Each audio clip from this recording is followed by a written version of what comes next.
नमस्कार, आप देख रहे हैं डॉक्टर साहिब आपके साथ मैं हूं मुस्कान और आज मेरे साथ मौजूद है डॉक्टर अर्चना अग्रवाल। दर्शकों आपको बता दें कि बिहार की जानी मानी फिजियोथेरेपिस्ट है। मैम नमस्कार, बहुत बहुत स्वागत है आपका। नमस्कार। मैम मैं आपसे जानना चाहूँगी फ्रोज़न शोल्डर के बारे में। हम अक्सर ऐसा देखते हैं, बहुत से ऐसे मरीज़ या पेशेंट हैं जो सोते हैं तो उन्हें शोल्डर में दर्द होता है।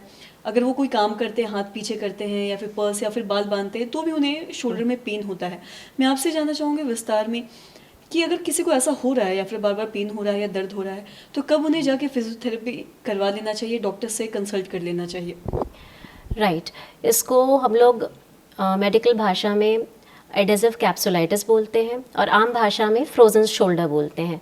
इसमें यूजुअली पेशेंट आते हैं ये कहते हुए कि उनको शोल्डर पेन है और उनका हाथ नहीं उठ रहा है और रात में भी उन्हें काफ़ी दर्द होता है जिसकी वजह से वो रात भर सो नहीं पाते हैं। तो in that case main problem इनका स्टिफनेस ही होता है और ये कंडीशन किस तरह से होता है ये मेडिकली अननोन है कि ये क्यों होता है, किस तरह से होता है। हालांकि ये डायबिटिक्स और हाइपोथायरॉइड्स में ज़्यादा देखने को मिलता है।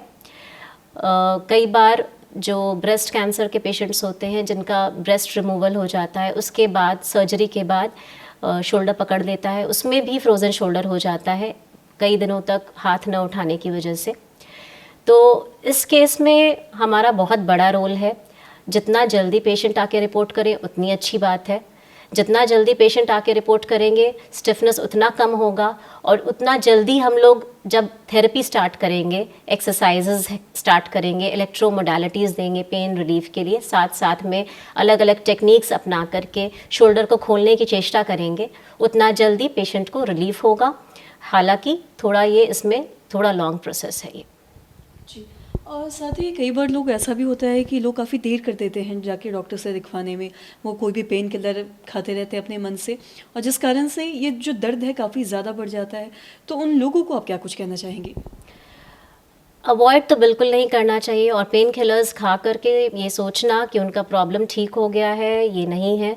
अगर स्टिफनेस के साथ पेन एसोसिएटेड है तो वो डेफिनेटली फ्रोज़न शोल्डर ही होना चाहिए और इसके लिए आपको तत्काल फिजियोथेरेपिस्ट या ऑर्थोपेडिशियन को कांटेक्ट करना चाहिए और जल्द ही एक्सरसाइजेस स्टार्ट करने चाहिए और होम एक्सरसाइजेस भी फिजियोथेरेपिस्ट से पूछ करके करना चाहिए। एक टाइम फिजियोथेरेपी कराना चाहिए एक्सपर्ट से और दूसरे टाइम खुद भी घर पे करना चाहिए क्योंकि इसका स्टिफनेस इतना ज़्यादा होता है कि दिन में 2-3 बार एक्सरसाइज मस्ट है।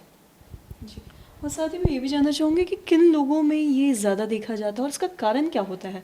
मतलब अगर ये जो बीमारी है या फिर जो भी दिक्कत आ रही है इसका मेन कारण क्या होता है, किस वजह से होता है और किन लोगों में ज़्यादा होता है?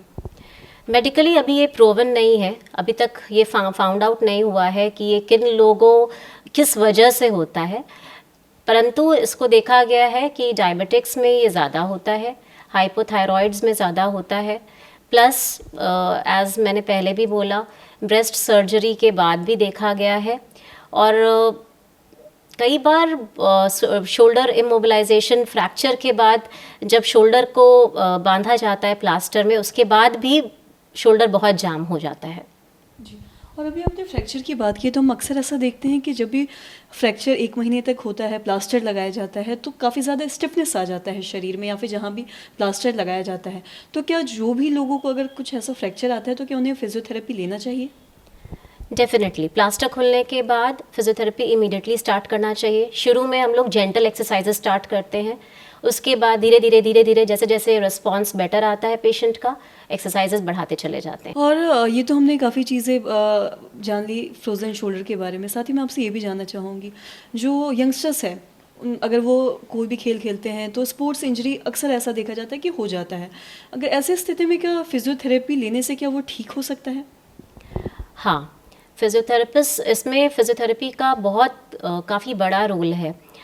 स्पोर्ट्स इंजरी में होता क्यों है, अगर प्लेयर ने पहले से ढंग के वार्म अप एक्सरसाइजेज नहीं किए हुए हैं या फिर उनके जॉइंट्स पहले से एग्जामिन नहीं कर रखे हैं फिजियोथेरेपिस्ट ने, उनका कोई मैल अलाइनमेंट है या फिर कुछ टेंडेंसी है कुछ पर्टिकुलर मसल्स के ओवर फायरिंग की जिसकी जो नहीं होने चाहिए, इन दैट केस इंजरी होने की संभावना बहुत बढ़ जाती है।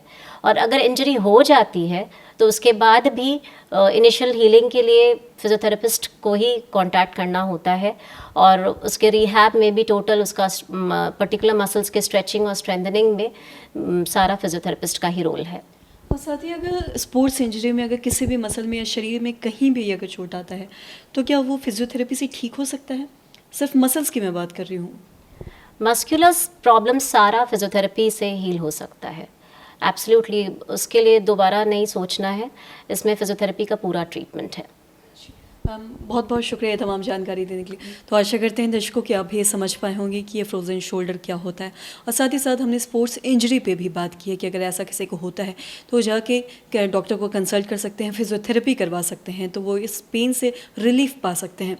तो आशा करते हैं दर्शकों की जो तमाम जानकारी है आपके लिए लाभदायक रही हो। तो आज की इस वीडियो में इतना ही। अगर आपने अब तक हमारे चैनल को सब्सक्राइब नहीं किया तो तुरंत कर ले, साथ ही हमारे फेसबुक पेज को लाइक करें। वीडियो देखने के लिए आपका धन्यवाद।